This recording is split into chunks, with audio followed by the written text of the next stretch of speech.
Episode की शुरुआत में हम लोग उन लोगों को उस टॉम्ब के अंदर देखते हैं जहाँ पे हम लोग देखते हैं कि जियांग उन लोगों को सही सलामत उन लोगों के सीक्रेट ट्रेजर के अंदर ले आया था। वहीं पे वो मॉन्क उसे कहता है कि मुझे पता था कि तुम्हारे अंदर वो काबिलियत है, तभी मैं तुम्हें यहाँ पे लेके आया था कि हम लोगों को यहाँ पे प्रिंसेस लाओशन का इंतजार करना चाहिए। हालांकि जियांग मना कर देता है ये कहते हुए कि हम लोग यहाँ पे काफी अंदर तक आ चुके हैं, अगर वेट करेंगे तो शायद से बाहर वाले लोग भी अंदर आ सकते हैं। हम लोग पहले अंदर जाते हैं जिसके बाद हम लोग प्रिंसेस लाओशन को बता देंगे, क्योंकि अगर वो लोग अंदर आ जाते हैं तो फिर सारा इल्जाम हमारे ऊपर आएगा और हमें ही नुकसान होगा। मॉन्क को जियांग की बात काफी ज्यादा सही लगती है, इसीलिए वो अंदर जाने लगता है। वहीं पे हमें पता चलता है जियांग तो गोचंग से घबरा रहा था, क्योंकि अगर उसे पता चल गया कि ये यहाँ पे है तो गोचंग इसे डायरेक्ट मार ही देगा। हालांकि वो बोट जियांग से कहती है कि तुम्हें चिंता करने की जरूरत नहीं है, जैसे ही हमें इनकी लेगेसी मिल जाती है तो फिर हम लोग बिल्कुल सही सलामत रहेंगे। फिर हम लोग गोचंग ग्रुप को देखते हैं और उन्हें दिखाई देता है कि गॉडली इल्यूजन क्लैन का पैलेस नीचे की तरफ खुलने लगा है। तो फिर जियांग गोचंग और लवाकी लोगों से कहती है कि हम लोग यहाँ पे क्यों खड़े हैं, क्यों ना हम लोग अंदर जाए, नहीं तो सारा सामान पहले ही चुरा लिया जाएगा। लेकिन गोचंग आगे से मना कर देता है, कहते हुए कि कौन अंदर जाता है किसी को फर्क नहीं पड़ता।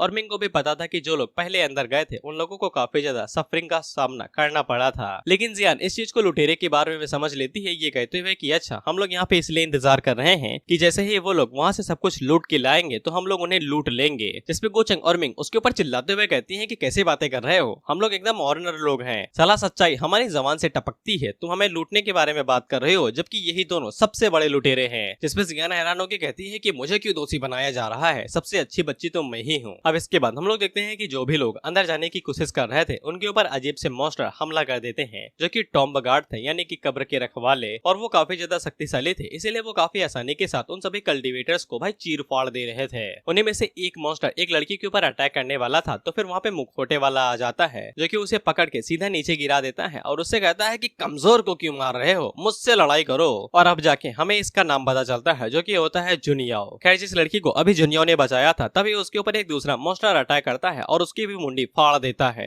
जिसके बाद वो लोग इसी तरीके से मॉन्स्टर्स को हराते रहते हैं क्योंकि ये इन्फिनाइट थे। अब इसके बाद हम लोग कब्र के अंदर का सीन देखते हैं, तो ये लोग यहाँ पे आ चुके थे, जहाँ पे लूसेन अपनी ग्रैनी से पूछती है कि मेन लोकेशन कहाँ पे है। तो ग्रैनी आगे से बताती है कि जियांग अंदर जा चुका है और उसे कुछ पता चला है, हम लोगों को भी जल्दी से अंदर चलना चाहिए। वहीं पे लूसेन से हमें पता चलता है कि उसने इस पूरे ही टॉम्ब को एक बीस्ट टोकन की मदद से बांध के रखा हुआ है, यानी कि जो बीस्ट निकल रहे हैं वो इसी टोकन की वजह से हैं। लेकिन लूसेन को पता था कि काफी जल्दी है यहाँ पे कौशी सुप्रीम रियलम के मास्टर भी आ जाएंगे, जो कि आसानी के साथ उनके इस टोकन को तोड़ के अंदर घुसाएंगे, इसीलिए वो लोग जल्दी से अंदर घुसते हैं और टाइम का फायदा उठाने लगते हैं। अब इसके बाद हम लोग एक और मास्टर को देखते हैं जो कि शायद से ज्यादा पावरफुल था और ये अब एक्शन लेने वाला था उन बीस्टों के खिलाफ में। इसलिए मिंग गोचिंग से कहती है कि अगर हम लोग इनके भरोसे रहेंगे तो फिर हमें काफी ज्यादा लेट होगा, हमें ही आगे कदम बढ़ाना पड़ेगा। गोचिंग आगे से कहता है जो हुकुम मलिका। वहीं पे मिंग गोचिंग से चिपकी हुई है, बस यही है मेरा सजना कहते हुए। अब इसके बाद गोचिंग जियान को साइड में करते हुए कहता है कि कमजोर लोग पीछे ही रहें, उनकी जरूरत नहीं है। जिसमें मिंग आगे से चिल्लाते हुए कहती है कि मुझे क्यों कमजोर समझ रहे हो।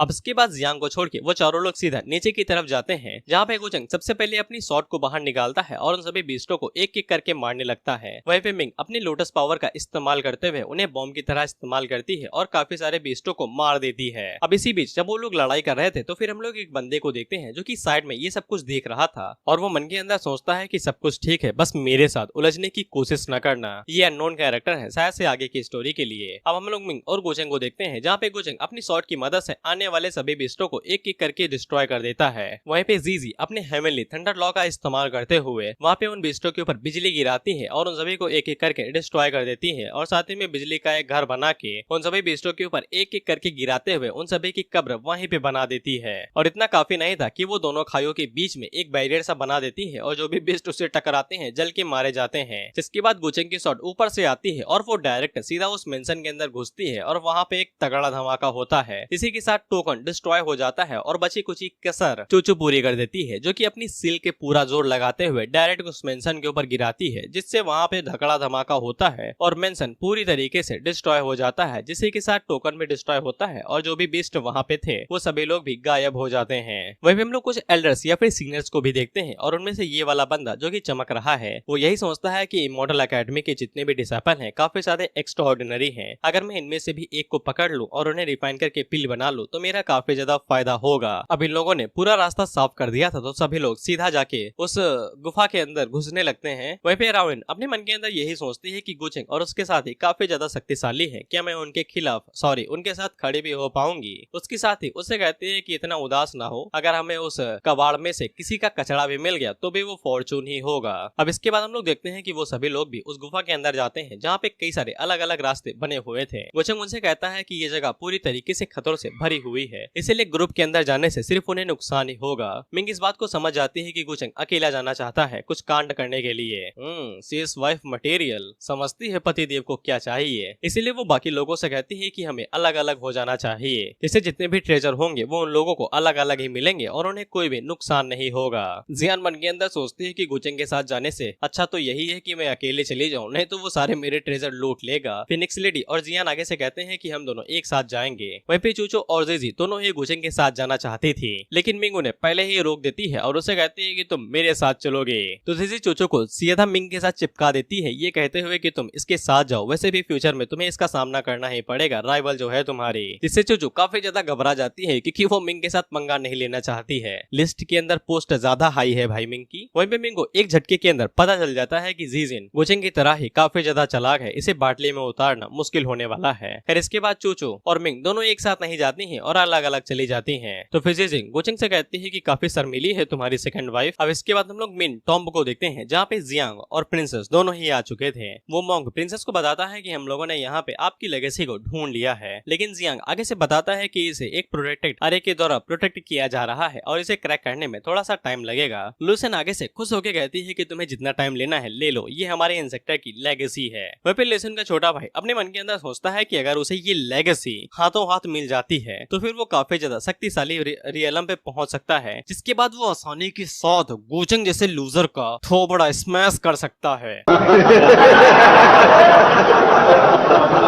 Bro don't ever try this at home. अब इसके बाद हम लोग गुचंग और जीजिन को एक साथ देखते हैं जहाँ पे वो गुचंग के साथ फ्लर्ट करने की कोशिश कर रही थी। तो गुचंग उसे साफ कर देता है कि अपनी मर्यादा का थोड़ा सा ध्यान रखिए, लेकिन जीजिन आगे से कहती है कि बाकियों के सामने तो ठीक है लेकिन प्राइवेट में हम दोनों भाई हैं भाई। इसने सच में बोला वी आर ब्रदर्स। अकेले में जीजिन गुचंग से कुछ सवाल पूछने की कोशिश करती है, लेकिन गुचंग उसे साफ मना कर देता है। लेकिन वो आगे से कहती है कि मैंने अभी तक तुम्हारे डिकार्नेशन मॉडल 1 होने के बारे में नहीं पूछा है। तो गुचंग उसे कहता है कि फिर भी नहीं। तो जीजिन उसे कहती है कि तुम अब मुझे भाई बिल्कुल भी मजेदार नहीं लग रहे हो, तुम मुझे अब विलन होने के लिए फोर्स प्ले कर रहे हो। जिसके बाद वो अपने पास से एक टोकन बाहर निकालती है और ये टोकन गुचंग ने ही उसे दिया था, ये कहते हुए कि ये जब भी तुम दिखाओगी तो मैं तुम्हारी मदद करने के लिए भागता चला आऊंगा। जिसपे गुचंग आगे से कहता है कि ये क्यों निकाला भाई, क्या जॉन विक बना के दूसरों का कत्ल करवाओगी मुझसे। जीजिन उसे कहती है कि मैं परेशान नहीं करूंगी, बस एक सिंपल सा सवाल पूछूंगी, मुझे ये बताओ मुझ में और चूचू में से सुंदर कौन है सबसे ज्यादा। गुचंग मन के अंदर सोचता है कि ये कैसा वाहियात सवाल है भाई, इसीलिए गुचंग बीच का रास्ता निकालता है और आगे से कहता है कि तुम और चूचू दोनों ही बहुत ज्यादा टैलेंटेड और कमाल के हैं, मुझसे बिल्कुल भी उम्मीद न रखना कि मैं तुम दोनों को कंपेयर भी कर सकता हूँ। मेरे नजरिए के दौरान तुम दोनों ही बहुत ज्यादा इस दुनिया के लिए रेयर ट्रेजर्स में से एक हो, तुम दोनों ही एक बराबर हो और एक कीमती हो। जिस पे जीजिन आगे से पूछती है कहीं तुम हम दोनों के साथ थ्रीसम तो नहीं करना चाहते। गुचंग आगे से कहता है कि मुझे नहीं पता कि तुमने क्या पूछा है। तो जीजिन मन के अंदर सोचती है कि ये फिर भी अभी भी दिखावा कर रहा है। जिसके बाद वो उसे पूछती है तुम्हें यकीन है ना कि तुमने सही रास्ता चूज किया है। गारिंग टेक राधे भैया गए काम से, भैया फंस गए बामुन की लड़की के चक्कर में। ओए ओए ओए। अब इसके बाद हम लोग उसी चेंबर को देखते हैं जहाँ पे जियांग उस अरे को क्रैक करने की कोशिश कर रहा था और तभी उनके गार्ड सीधा अंदर आके घुसते हैं। लूसेन को समझ में नहीं आता है कि घंटा इन लोगों ने इतनी जल्दी मुझे ढूंढ कैसे लिया। वहीं पे ग्रैनी आगे से कहती है कि ये कुछ ज्यादा ही लोग हैं, इन्होंने पक्का ग्रुप बना लिया होगा हमें ढूंढने के लिए। लूसेन के और भी पसीने छूटने लगते हैं ये सोचते हुए कि उनमें से एक तो सुप्रीम बीइंग है, हम उसका सामना कैसे करेंगे। और ये बंदा वही था जो कि अभी गुचंग के साथियों में से किसी को पिल बनाने के बारे में सोच रहा था। और वो लूसेन से कहता है कि मुलाकात अच्छी हुई है प्रिंसेस, हम लोग यहाँ पे आपके गॉडली इल्यूजन क्लैन को फॉलो करते हुए आए हैं। जिसके बाद वो अपने साथियों से कहता है कि हर कोई अलग अलग हो जाओ और इकट्ठे इन लोगों के ऊपर अटैक करो। इसके बाद लूसेन पीछे मुड़ के जियांग से कहती है कि जल्दी करो, अगर मुझे लेगेसी नहीं मिली तो फिर तुम्हें जिंदगी नहीं मिलेगी। वह भी जियांग मन के अंदर सोचता है कमीनी कहीं की इतनी जल्दी मन बदल लिया, लेकिन बोट उसे कहता है ध्यान लगा भाई ये खत्म ही होने वाला है। अब इसके बाद हम लोग देखते हैं कि गॉडली इल्यूजन क्लैन के बीच में और उन ग्रुप के बीच में लड़ाई होने लगती है। उनकी लड़ाई बस इतनी से समझ लो कि ग्रुप काफी ज्यादा भारी पड़ रहा था क्लैन के ऊपर। और उसी टाइम पे जियांग उस आरे को अनलॉक भी कर देता है, यानी कि लेगेसी अब हाथों में लगने ही वाली थी कि उसी टाइम पे एक ग्रुप की लड़की सीधा लूसेन के ऊपर डायरेक्ट अटैक कर देती है। हालांकि लूसेन उसे साइड में झुक के आसानी के साथ डॉज कर लेती है और उससे कहती है ये मजाल। जिसके बाद वो अपने पास से एक तलिस्मा फेंक के मारती है, जिससे वहाँ पे एक तगड़ा धमाका होता है। जिसके बाद वो लेगेसी लेने के लिए जाने ही वाली थी कि उसी टाइम टाइम पे उसका छोटा भाई उससे टकरा जाता है, जिससे वो दोनों ही साइड में चले जाते हैं। वहीं पे एक बंदा था जिसने उसके छोटे भाई को सीधा लूसेन के ऊपर फेंक के मारा था और इसके 8 आर्म थे, और वो उनसे कहता है कि तुम लोगों को ये लेगेसी आज तो नहीं मिलने वाली है। जिसके बाद वो स्काई किंग गैंग हुआन से कहता है कि जल्दी से जाइए और ट्रेजर ले लीजिए। वहीं पे प्रिंसेस लाउसन अपने मन के अंदर सोचती है कि अब उसे उस पावर का इस्तेमाल करना पड़ेगा जो उसे इंसेक्टर ने दिया था। लेकिन उसी टाइम पे उन ग्रुप में से एक बंदा डायरेक्ट उड़ते हुए 8 आर्म की तरफ आता है, लेकिन वो अपने एक हाथ की मदद से उसे साइड में फेंक देता है और हमें पता चलता है कि ये कांड गुचेंग ने किया था। वहीं पे गुचेंग उन लोगों से कहता है, यो तुम लोग तो फाइट कर रहे हो, मुझे देख के मजा आया, लेकिन मैं अभी थोड़ा सा बिजी हूँ, मुझे वो ट्रेजर चाहिए, वो जल्दी से ट्रेजर मेरे हवाले कर दो और तुम लोग गिव अप कर दो तो मैं तुम्हें जाने दूंगा। वो सभी लोग गुचेंग को देख के हैरान तो हो ही जाते हैं क्योंकि वो एक मॉर्टल वन है और ऊपर से उनके साथ जीजिन भी है जो कि मॉर्टल पैलेस की ही एक सेंटनेस है। प्रिंसेस लूसेन अपने मन के अंदर सोचती है कि ये बड़वा यहाँ पे कैसे आ गया। ग्रैनी आगे से कहती है कि ये कोई इत्तेफाक नहीं हो सकता है। वहीं पे जियांग की सांसें अटकने लगती है और उसे यकीन हो जाता है कि गुचेंग ने उसके ऊपर ट्रैकिंग डिवाइस लगा रखा है। हालांकि बोर्ड उसे कहती है कि चिंता न करो, उसने यहाँ पे हर किसी को अपना दुश्मन बना ही लिया है, हमारे जिंदा रहने के 99% चांस हैं। वहीं पे 8 आर्म गुचेंग से कहता है कि तुम्हारा इसे क्या मतलब है बेवकूफ कहीं के। वहीं पे रिफाइन करने वाला बंदा आगे से कहता है कि गुचेंग क्यों ना हम लोग आइटम को एक साथ ही एकदम इक्वली बांट ले, वैसे भी तुम हम सभी का सामना एक साथ थोड़ी ना कर सकते हो, तुम थोड़ा सा लालची हो रहे हो। क्या तुम्हें सख्त में लगता है कि तुम हम सभी लोगों का एक साथ सामना कर सकते हो, कहीं आखिर में तुम्हें कुछ भी ना मिले। गुचेंग आगे से कहता है कि चिंता काहे करते हो बे, मेरी नजरें खाली उस क्रिस्टल के ऊपर हैं, तुम चाहो तो तुम जा सकता है, हमका कोनो दिक्कत नहीं है क्योंकि वैसे भी हमका खून बहाना पसंद नहीं है। जिसके बाद वो रिकार्नेशन की पावर को एक्टिवेट करता है। वहीं पे पिल वाला बंदा तेजी के साथ गुचेंग के ऊपर अटैक करते हुए कहता है कि तुम घमंडी कहीं के, हम लोगों को गॉडली इल्यूजन क्लैन के एल्डर की तरह मत समझना। जिसके बाद वो डायरेक्ट गुचेंग के ऊपर अटैक कर देता है, लेकिन गुचेंग वहाँ पे रिकार्नेशन की पावर का इस्तेमाल करता है और उसके 4-5 टुकड़े करते हुए पार निकल जाता है और उससे कहता है कि मेरे लिए तुम दोनों के अंदर कोई भी अंतर नहीं हो, दोनों ही चींटी के समान हो। जिससे उस एल्डर के भी पसीने छूट जाते हैं कि गुचेंग ने उसके ऊपर अटैक कैसे कर दिया। उसी टाइम पे एक और बंदा साइड से गुचेंग के ऊपर स्पिरिचुअल पंच से अटैक करने की कोशिश करता है, लेकिन गुचेंग वहाँ पे व्हाइट टाइगर एंड गुआंग जिन की पावर का इस्तेमाल करते हुए एक ही स्लैश मारता है और एक बार में कई सारे डिसाइपल यानी ग्रुप वाले डिसाइपल्स को वहीं पे मार देता है। वहीं पे ग्रैनी आगे से कहती है कि अगर यहाँ पे अरे ना होते तो फिर उस सॉर्ड ने उस पूरे पैलेस के 2 टुकड़े कर दिए होते। लूसेन आगे से कहती है कि ये इतनी आसानी के साथ इन लोगों को एक सुअर की तरह कैसे मार सकता है, क्या ये सच में एक कॉची सुप्रीम रियलम पे है। वहीं पे छोटे भाई का सपना ही रह गया था बदला लेने का। वहीं पे जियांग की अब दुब होने लगती है और वो आगे से कहता है कि एक ग्रेट सेक्ट के लीडर को भी इसने इतनी आसानी के साथ मार दिया। बट उससे कहता है कि देखो मैं यहाँ पे अरे का इस्तेमाल करूंगा जिससे ये पैलेस पूरी तरीके से डिस्ट्रॉय होने लगेगा, तभी तुम इसका फायदा उठाना और तुरंत एक सीक्रेट पैसेज से भाग निकलना। मॉन्क तो साला पहले ही भाग चुका है। वहीं पे जिन मन के अंदर सोचती है क्या ठरकी है, मैं अपनी करंट ताकत के साथ सिर्फ एक सेक्ट मास्टर के साथ ही निपट सकती हूँ अगर मैं अपने सभी ट्रम्प कार्ड्स का इस्तेमाल करूँ। ऐसा लगता है कि ट्रेवलर के तौर पे मैं ही यहाँ पे सबसे बड़ा फेलियर हूँ, लेकिन गुचेंग को देख के ऐसा लगता है कि वो मुझसे बड़ा भी ट्रेवलर है, लेकिन वो बाद में कहती है कि नहीं यही है असली फेटेड विलन। अब इसके बाद जीजिन गुचेंग को बताती है कि 8 आर्म भाग रहा है। गुचेंग आगे से कहता है कि नहीं भाग पाएगा, जिसके बाद वो अपने स्पिरिचुअल हैंड का इस्तेमाल करता है और सस्ते 4 आर्म को पकड़ लेता है। 8 आर्म आगे से कहता है कि मुझे ट्रेजर नहीं चाहिए भाई, मुझे जाने दे।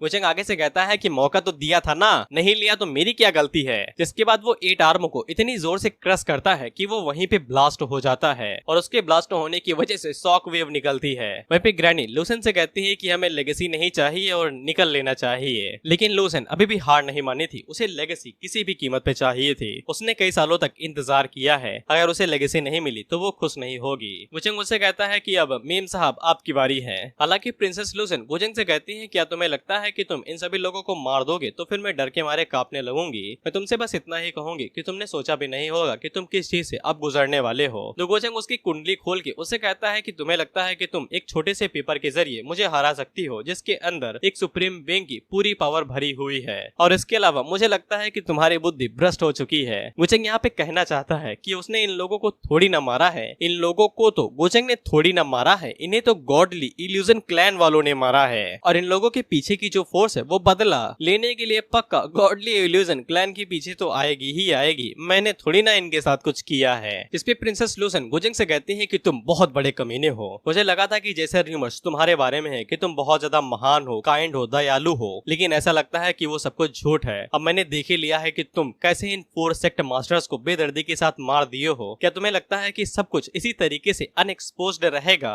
ये बात जीजिन को थोड़ा सा हैरान करती है और वो आगे से नमक नमक छिड़कते हुए कहती है कि प्रिंसेस लूसेन आप कैसी बातें कर रही हैं? इन सभी लोगों को इतनी बुरी तरीके से मारने के बाद आप इन सभी चीजों का इल्जाम गोचेंग के ऊपर लगाने वाली है। ये बात तो सरासर झूठ है। जिससे इन दोनों के पसीने छूट जाते हैं ये सोचते हुए कि साला सरकार ही करप्ट है, डेवलपमेंट का घंटा होगा। इसके बाद जीजिन और गोचेंग दोनों एक जैसा पोज और फेस बनाते हुए उससे कहते हैं चूज योर पिल। इस पे प्रिंसेस लूसेन आगे से तड़कते भड़कते हुए कहती है कि साला तुम लोग ही एक साथ मिले हुए मॉर्टल पैलेस किसी भी तरीके से एक राइटियस प्लेस नहीं है। मैं तुम लोगों से मरते दम तक लड़ाई करूंगी। हालांकि गोचेंग उसी टाइम पे वहाँ पे अपनी स्पेशल एबिलिटी का इस्तेमाल करता है। तुम्हें याद होगा कि ये कुछ टाइम के लिए टाइम को रोक सकता है। तो गोचेंग उसी एबिलिटी का इस्तेमाल करता है और लाओसेन के तलिस्मा इस्तेमाल करने से पहले ही वो तलिस्मा छीन के उसे डिस्ट्रॉय कर देता है और उसे कहता है कि अब क्या करोगे भाई, तुम्हारे पास तो कोई ट्रम्प कार्ड भी नहीं बचा।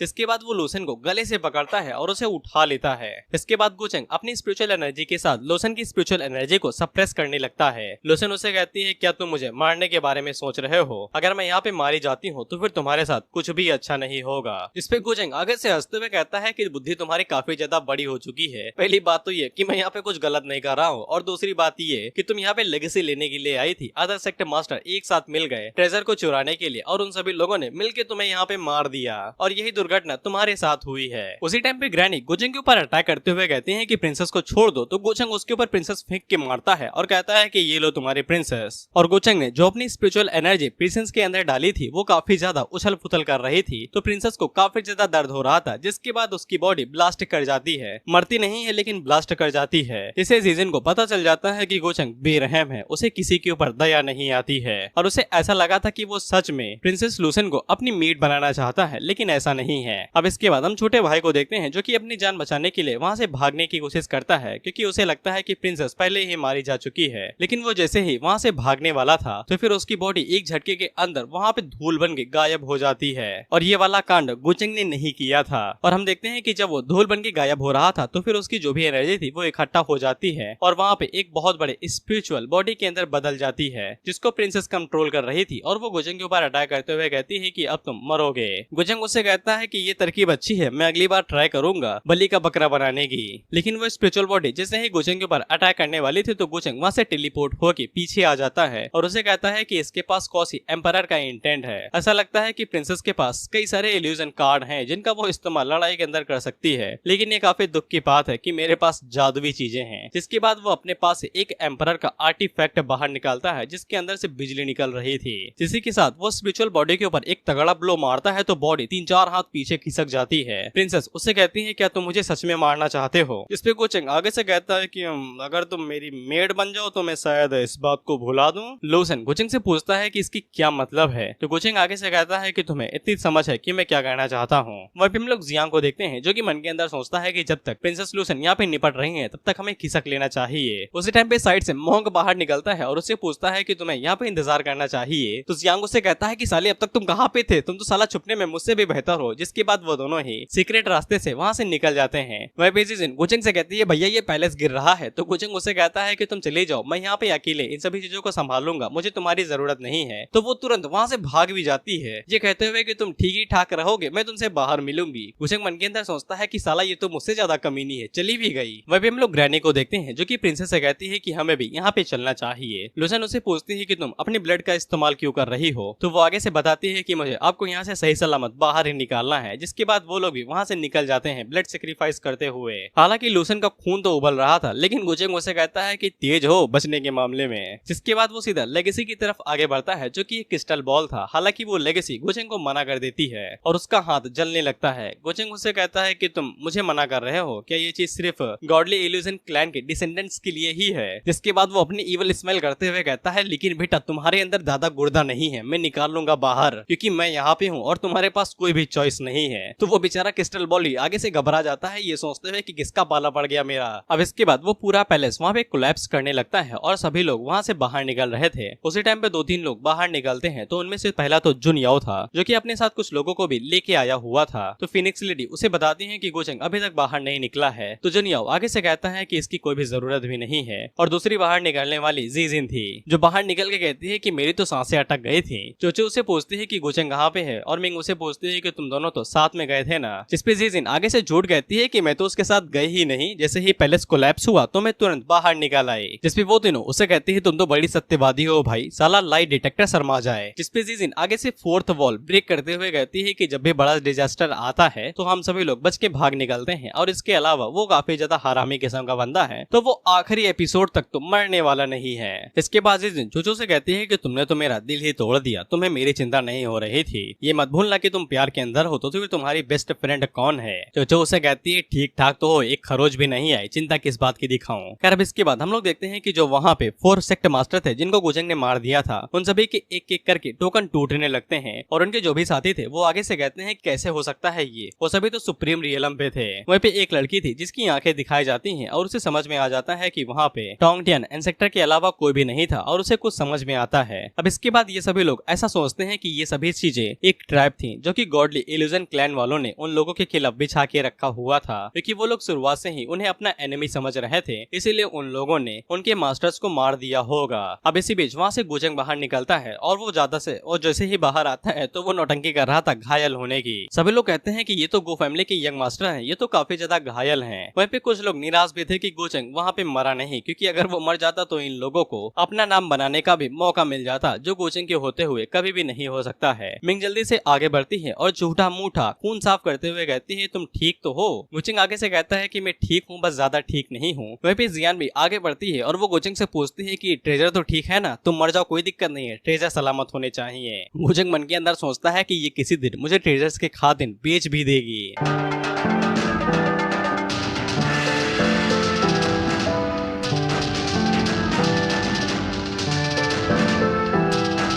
वहीं पे जीजिन जोजो से कहती है कि तुम्हें भी जाना है तो तुम जा सकती हो, लेकिन जोजो मना कर देती है। उसी टाइम पे जो लोग अंदर मारे गए थे उन सभी के बाकी लोग वहाँ पे आते हैं और वो गुजंग से पूछते हैं कि अंदर क्या हुआ था, अचानक से वो पूरा महल ढह कैसे गया, कहीं इन सभी चीजों के पीछे गॉडली इल्यूजन क्लैन वाले तो नहीं है, क्या वो भी लोग वहाँ पे मारे गए हैं। इस पे गुजंग वहाँ पे घुमा फिरा पे बातें ये कहता है कि उन लोगों ने गॉडली इल्यूजन क्लैन को हल्के में ले लिया, ये उनके इंसेक्टर की टॉम्ब है, इसलिए यहाँ पे जो कुछ भी हुआ है वो लोग ही शायद इसके पीछे हो सकते हैं। और वो आगे से झूठ के कहता है कि मैंने उन लोगों से लड़ाई भी की ट्रेजर के लिए, लेकिन वो ट्रेजर सिर्फ उनके डिसेंडेंट के लिए ही बना हुआ था, इसीलिए उन लोगों को जैसे ही ट्रेजर मिला वो लोग वहाँ से निकल चले थे और वो सभी चाहते हैं कि हम मारे जाएं। जिसके बाद वो उन लोगों से कहता है कि तुमने उनकी पार्टी के अंदर एक मॉन्क को देखा होगा, शायद से वही वो भड़वा होगा जिसने वहाँ पे अरे फॉर्मेशन को ट्रिगर कर दिया होगा, इसीलिए पैलेस पूरा नीचे ढह गया। अब इस पे ये लोग आगे से भड़कते हुए कहते हैं कि उसी की वजह से हमारे इंसेक्टर मारे गए हैं, ये बिल्कुल भी माफीनामा नहीं है, हम उन्हें नहीं छोड़ेंगे और गॉडली इल्यूजन क्लैन को भी सबक सिखा देंगे। वहीं पे मिंग गुजंग की तरफ देखती है तो गुजंग उसकी तरफ देखता है और उसे समझ में आ जाता है कि यही है असली कातिल। अब इसके बाद हम लोग गुजंग को देखते हैं जो कि राविन और उसके साथियों से दोस्ती ले लेता है और वहाँ से विदाई कर लेता है। वहीं पे राविन अपने मन के अंदर बस यही सोच रही तो कि अगली बार मिलूंगी तो गर्दा उड़ा दूंगी। इसके बाद गुजंग पीछे मुड़ के मिंग और जियान की तरफ देखता है तो मिंग उसे पूछती है कि तुम वापस जा रहे हो क्या अपनी मॉडल अकेडमी। जियान आगे से बताती है कि हाँ उसे कुछ काम है, तो वो गुजंग की तरफ देखते हुए पूछती है कि तुम्हें गुजंग की मदद नहीं चाहिए क्या, लेकिन जियान आगे से मना कर देती है ये कहते हुए कि मुझे उसकी जरूरत नहीं है, जिसके बाद वो भी वहाँ से निकल जाती है। अब इसके बाद हम लोग चूचू और जीजिन को देखते हैं और जीजिन चूचू से कहती है कि तुम्हारे पिछले कैरेक्टर के बर्ताव की वजह से मुझे लगता है कि तुम गुजंग जैसे किसी को पसंद नहीं करोगी। चूचू आगे से कहती है कि मैंने कभी कहा ही नहीं कि मैं उसे पसंद करती हूँ, लेकिन वीजिन उसे बातों में घसीटने लगती है ये कहते हुए कि तुमने अचानक से मॉडल 1 को ढूंढने के बारे में अपना ख्याल छोड़ दिया, जिसके बाद तुम्हारी पर्सनैलिटी काफी ज्यादा इम्प्रूव हो गई और अचानक से गुजंग मॉडल 1 बन गया। इन सभी चीजों को देखते हुए ऐसा लगता है कि असली सच ये है। चूचू इससे थोड़ा सा घबरा जाती है और पूछती है कि तुम्हारा क्या मतलब है, लेकिन जीजिन आगे से कुछ भी नहीं कहती है और बस यही सोचती है कि इसके रिएक्शन से तो यही पता चलता है कि ये दोनों मिले हुए हैं। और मुझे पक्का यकीन है कि गुजंग यहाँ पे ऑथेंटिक मॉडल 1 है और गुजंग जैसे पर्सन के साथ रहने से काफी ज्यादा मजा मिलता है। अब इसके बाद हम लोग गॉडली इल्यूजन क्लैन को देखते हैं जहाँ पे लूसन आती है और वो अपने फादर को सब कुछ बता देती है। उसके फादर आगे से कहते हैं कि वो गुजंग साला इतना ज्यादा कमीना और इतना हरामी किस्म का बंदा है, बेशक वो एक नंबर 1 यंगर जनरेशन के लिए वर्दी नहीं है। लूसन आगे से कहती है कि अगर आपने मुझे वो सब्स्टिट्यूट पपेट वाला डेथ नहीं दिया होता तो साला मैं यहाँ पे आपके पास खड़ी ना होती और ये बता ना रही होती। गुजंग बहुत ही ज्यादा शक्तिशाली और रूथलेस है, उसने आसपास के इलाकों में ये फेक न्यूज फैला दी है कि उसने जो भी कारनामे किए हैं उन सभी चीजों के पीछे गॉडली इल्यूजन का हाथ है। लूसन के फादर आगे से कहते हैं कि हम उसे बिल्कुल भी हल्के में नहीं ले सकते हैं, उसकी वजह से एवरी फोर्स जो कि बाहर फैली हुई है वो हमसे नफरत करती है। अगर उसने हमें बलि का बकरा ना बनाया होता तो फिर हमें इतनी सारी प्रॉब्लम्स का सामना ना करना पड़ता। लेकिन अभी सबसे जरूरी चीज ये है कि हमें जो कुछ भी हुआ है उसे साफ करना पड़ेगा। तुम जल्दी से जाओ और स्मोंग और उस बच्चे को पकड़ लो जो तुम्हारे साथ अंदर गया हुआ था और भाग निकले थे। और हम लोग गोचंग को अब कोई भी बवाल खड़ा करने नहीं दे सकते हैं, नहीं इससे हमारी ही परेशानियां बढ़ेंगी। लूसेन भी आगे से सर झुका के बस इतना ही कहती है कि उसे उसकी जिम्मेदारियों के बारे में अच्छे से पता है। अब इसके बाद हम लोग एक और खबर उड़ते हुए देखते हैं जहाँ पे गॉडली इल्यूजन क्लैन ने जियांग को एक लेजेंडरी डिवाइन ओरिजिन मास्टर बना दिया था और उसी ने ही गॉडली इल्यूजन क्लैन के टॉम्ब की अरेज को एक्टिवेट किया था और हर किसी को मार दिया था। वो काफी टाइम से प्लानिंग कर रहा था उनकी डिवाइनिटी क्रिस्टल को चुराने की उनकी टॉम्ब से। कुछ लोगों को इस बात के ऊपर यकीन था और कुछ लोगों को यकीन था कि ये सब कुछ गॉडली इल्यूजन क्लैन बस बातें बना रहा है खुद का पलड़ा झाड़ने के लिए। वहीं पे हम लोग जियान को देखते हैं जिसका भाई माथा खराब हो चुका था वो और आगे से कहता है कि साला यही वो अंजाम है दूसरे लोगों के साथ मिलने का, हमें कुछ मिला भी नहीं और ऊपर से हमारे ऊपर इल्जाम भी लग गया कि हम लोगों ने उनके क्रिस्टल को चुराया है और सभी लोगों को मारा है। इन दी एंड हमारे हाथों में साला घंटा नहीं कुछ मिला।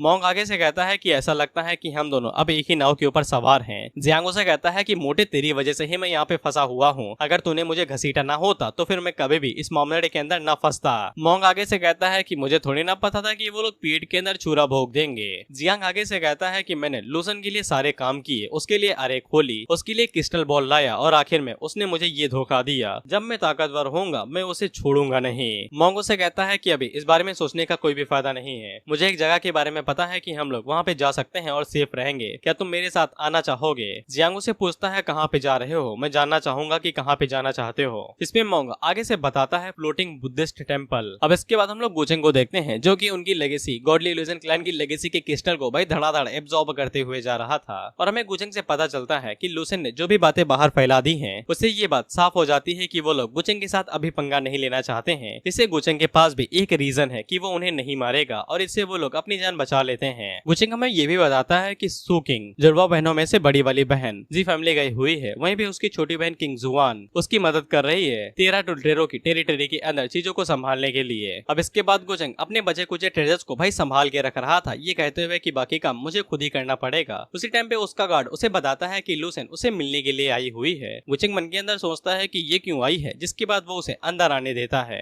वो गार्ड लूसेन से कहता है कि मास्टर आपका इंतजार कर रहे हैं, जल्दी से अंदर जाइए। वहीं पे लूसेन दरवाजे के पास आके खड़ी हो जाती है और मन के अंदर सोचती है कि अंदर एक डीमन है और मैं उसे दोबारा बिल्कुल भी नहीं देखना चाहती हूँ। लेकिन फिर भी वो हिम्मत करने के बाद अंदर जाती है तो गोचेंग वहाँ पे मस्त चाय बना रहा था और उसी का इंतजार कर रहा था, जिससे लूसेन हैरान होती है और मन के अंदर सोचती है कि ये यहाँ पे बैठा हुआ चाय क्यों बना रहा था, कहीं ये इसलिए तो नहीं बैठा है क्योंकि ये मुझसे मिलना चाहता है। गोचेंग उसे बैठने के लिए कहता है तो लूसेन अपने मन के अंदर सोचती है कि मैं इसकी नौकरानी थोड़ी ना हूँ जो इसके कहने पे बैठ जाऊंगी। लूसेन उसे कहती है कि वो यहाँ पे उसके साथ एक डील करने के लिए आई है। गोचेंग बताता है कि मुझे पहले से ही पता है। गोचेंग आगे से कहता है कि तुम चाहती हो कि मैं अपना मुंह बंद रखूं, जिससे वो सो कॉल्ड फेक न्यूज जो एक्सप्लेनेशन के तौर पे गॉडली इल्यूजन क्लैन ने दी है वो छुपी ही रहे और इसके बदले में तुम मुझसे वादा करोगे कि तुम ये बात किसी को भी नहीं बताओगी कि वो चारों सेक्ट मास्टर मेरे हाथों द्वारा मारे गए हैं। आखिरकार वहाँ पे कई सारे लोग थे जिन्होंने अपनी आंखों से ही देखा था कि मैंने वहाँ पे क्या कांड किए थे और उनमें से ज्यादातर तुम्हारे क्लासमेट्स ही थे, यानी क्लैनमेंस, और तुम उनका इस्तेमाल करके मेरे खिलाफ इसका इस्तेमाल कर सकती हो, ये दिखाते हुए कि मैंने ही वो सभी कांड किए थे।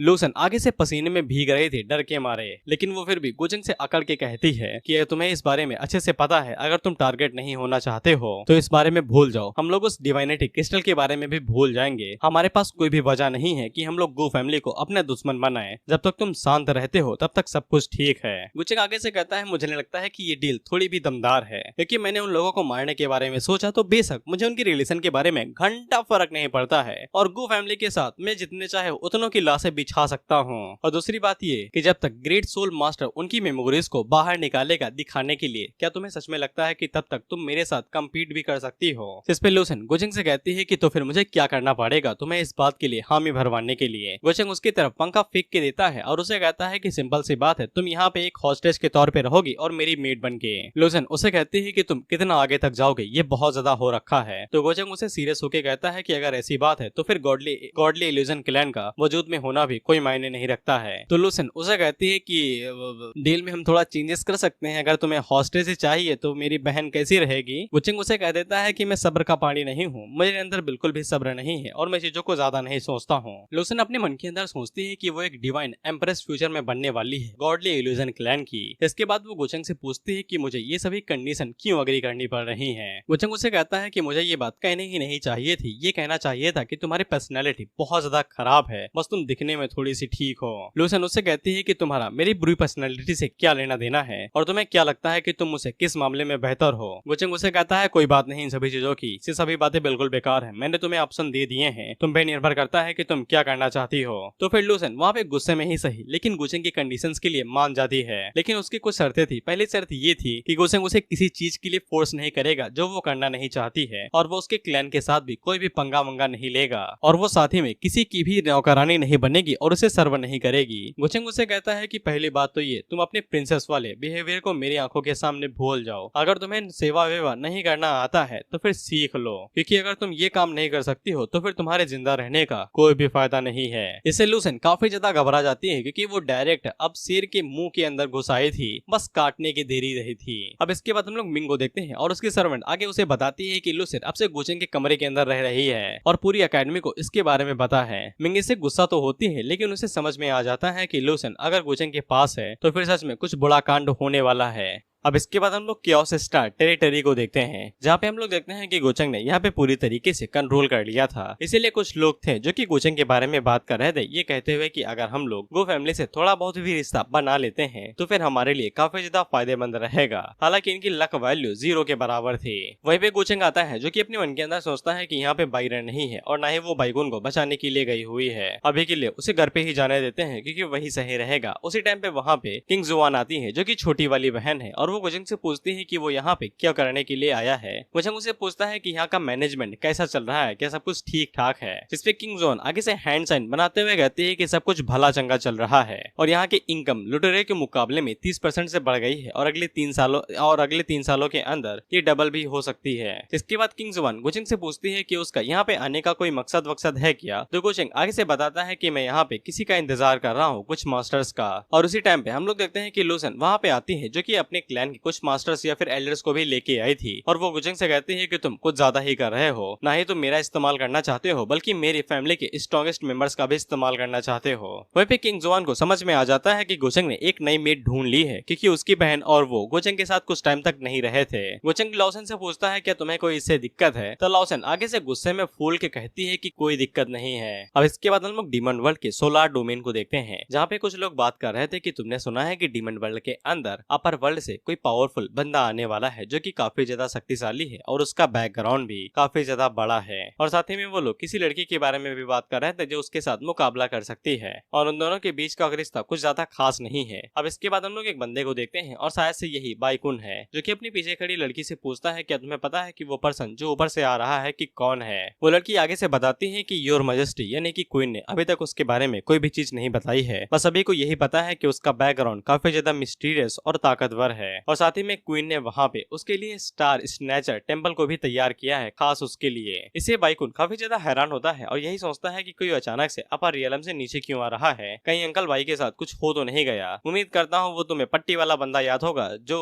व्हील चेयर के ऊपर बैठा था। लेकिन बाइकुन को ऐसा भी लगता है कि ये पर्सन एक कार्ड हो सकता है जो उसके फादर उसके लिए छोड़ के गए होंगे, इसीलिए वो फैसला यही करता है कि उसे सबसे पहले उस चीज को चेक करना पड़ेगा कि वो पर्सन उसकी साइड पे है या फिर दूसरी साइड पे है। वैसे भी उसकी कल्टीवेशन सेक्रेट रियलम पे पहुंच चुकी है और जब पॉर्गेडीज का बॉन्केट हो रखेगा तब उसके पास एक मौका होगा जहाँ पे याओई अपनी फिजिकल बॉडी के अंदर आएगी और तब वो उसके ऊपर शायद अटैक कर सकता है। लेकिन उसकी सेफ्टी के लिए उसे सबसे पहले उस बंदे के बारे में पता लगाना पड़ेगा जो अपर वर्ल्ड से आ रहा है कि वो उसका दोस्त है या फिर दुश्मन। अब इसके बाद हम लोग देखते हैं कि सीधा बाइकुन के पास एक किंगजू नाम की औरत आती है जो कि उससे कहती है कि तुमने मुझे क्यों बुलाया है, अभी मेंशन के अंदर काफी ज्यादा काम चल रहा है और मेरे पास टाइम बिल्कुल भी नहीं है, फालतू वजह से बुलाए होगे तो मैं तुरंत चली जाऊंगी। बाइकुन उससे भी किंगजू के बारे में पूछता है कि कौन है जो उसे मिलने के लिए आया है, लेकिन किंगजू आगे से बताने से मना कर देती है, ये कहते हुए कि उन्होंने अभी तक इस बारे में कोई भी बात नहीं बताई है और वो अक्सर लेटर भी लिखा करती हैं। इससे बाइकुन को पता लग जाता है कि ये बंदा और कोई नहीं है गोचेंग है और आगे से किंगजू भी हरी झंडी दे देती है और बाइकुन को समझ में नहीं आता है कि वो असल में यहाँ पे डीमन वर्ल्ड के अंदर क्या करने के लिए आ रहा है। किंगजू आगे से बताती है कि वो अक्सर नीचे अपने लेटर्स भेजते रहता है और जब भी प्रिंसेस उसके लेटर पढ़ती है तो वो अक्सर खुश हो जाया करती है।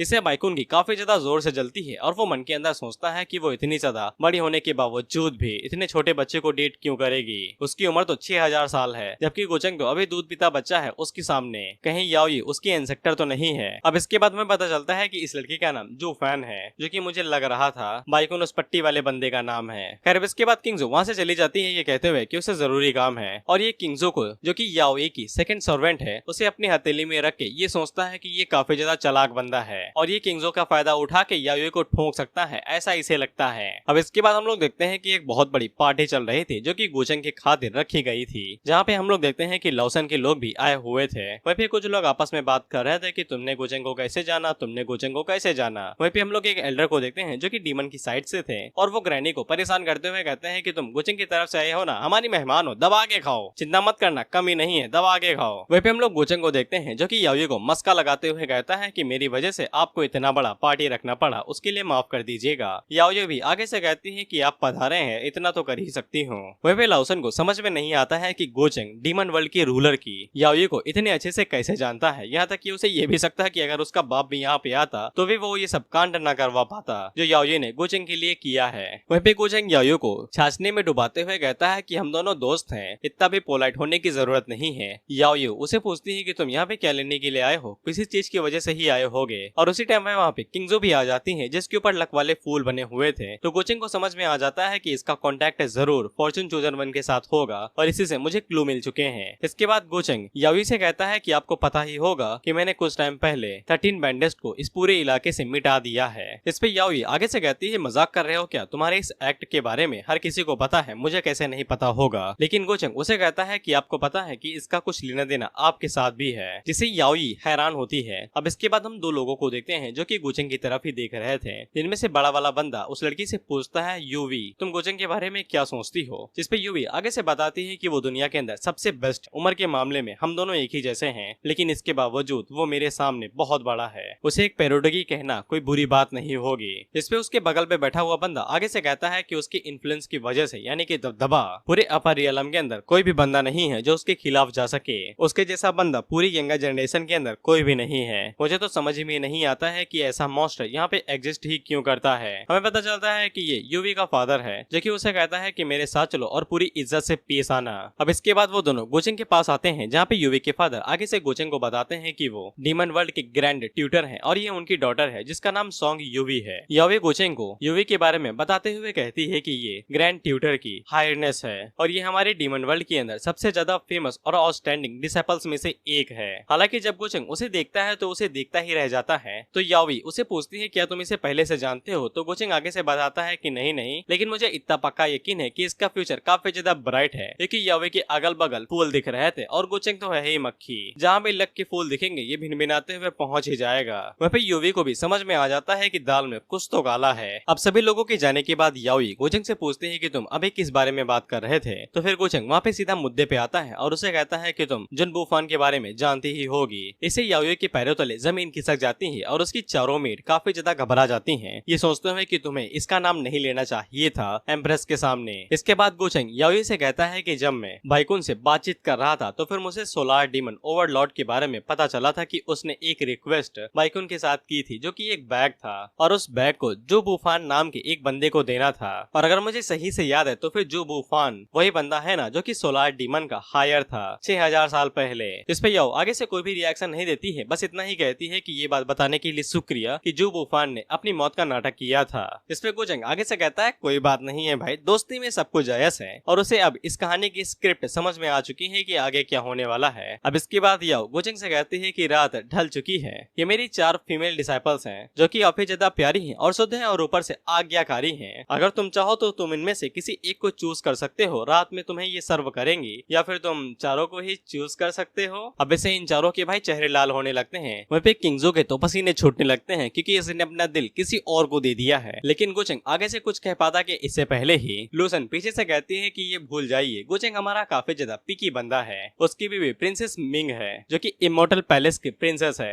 और ऊपर से इसके पास तो दो मिस्ट्रेस भी हैं, जिनमें पहले से एक सेंटेस है जो कि मॉडल पैलेस के हैं। हालांकि जीजिन बेशरम है लेकिन फिर भी काम चलाऊ है, जिसपे प्रिंसेस याओ आगे से कहती है, माफ कर दो भाई, मुझे इस बारे में नहीं पता था कि तुम पहले ही झोली में 3-4 कंचे लिए घूम रहे हो, मुझे और नहीं देने चाहिए थे। खैर अब इन लोगों के सांस में सांस आती है और किंगजो चैन की सांस लेती है कि उफ, उसे अब अपनी वर्जिनिटी किसी और को देनी नहीं पड़ेगी। अब इसके बाद गोचेंग वहाँ से निकल जाता है तो लूसेन उसे साफ कर देती है कि मैं तुम्हारे साथ सोने वोने नहीं वाली हूँ, पहले बता दे रही हूँ। लेकिन गोचेंग आगे से हंसते रहता है और उसे कहता है कि वैसे मुझे वो लड़कियां पैसे भी नहीं पसंद थी, लेकिन मुझे ये बात समझ में नहीं आई कि एक मेड दूसरी मेडों को शर्मनाक और बेइज्जत क्यों करना चाहेगी, जिससे लूसेन हैरान होती है कि इसका क्या चाहिए भाई, इसका माजरा क्या है। खैर वहीं पे गोचेंग अपने मन के अंदर यही सोचता है कि याओ के आसपास दो लोग हैं जिनके ऊपर नजर रखनी चाहिए। पहले तो उसकी मेड है जिसका नाम किंगजो है और दूसरी योवी है, मधुमक्खी है भाई ये। खैर अब इसके बाद हम लोग प्रिंसेस याओ को देखते हैं जो कि अपनी मेड से कहती हैं, क्या तुम लोग भूल गई हो कि मैंने तुम्हारे लिए कौन से रोल बनाए रखे थे। इसके बाद वो पीछे मुड़ के देखती हैं तो किंगजो के पसीने छूट जाते हैं और वो तुरंत सर झुका के उसे माफी मांगने लगती है। याओ से पूछती है, कहीं तुमने दिल लगी विल लगी तो नहीं कर ली है, जिसपे किंगजो आगे से बताती है कि वो अभी तक पूरी तरीके से प्योर एंड क्लियर है और उसने अपनी बाउंड्री अभी तक लांगी नहीं है और वो झूठ नहीं बोल रही है। जिसपे प्रिंसेस याओ उसे कहती है कि मैं इस बार इस मामले को जाने दे रही हूँ, लेकिन अगर मुझे पता चल गया कि वो आदमी कौन है तो फिर मैं उसके इतने टुकड़े करूंगी कि ढूंढने से भी नहीं मिलेंगे। अब तुम लोग यहाँ से निकल सकते हो। इससे किंगजो काफी ज्यादा घबरा जाती है। अब इसके बाद हम लोग जन वूफान को कुछ लोगों के साथ देखते हैं जो कि वो उसे अपना मास्टर कह रहे थे। ये दोनों आगे से बताते हैं कि इन लोगों ने personally responsible for the royal wine banquet यानी कि दावत के अंदर अपना पूरा कंट्रोल ले लिया है और ये वाली दावत डीमन वर्ल्ड के एक्स्ट्रा ऑर्डिनरी डिसाइपल के लिए रखी जाने वाली है जो कि 3 दिन बाद होने वाली है। जन वूफान आगे से कहता है कि हालांकि हमने भले ही रॉयल वाइन के ऊपर अपना पूरा कंट्रोल ले लिया है, लेकिन याओ की अवेयरनेस काफी ज्यादा है, वो पक्का कोई ना कोई बंदा ढूंढ ही लेगी इस पॉइजन को टेस्ट करने के लिए। और इसके अलावा ये पॉइजन अभी तक पूरी तरीके से बना नहीं है, हम लोगों को पूरी तरीके से दावत का फायदा उठाना पड़ेगा ताकि हम लोग याओ को मार सके।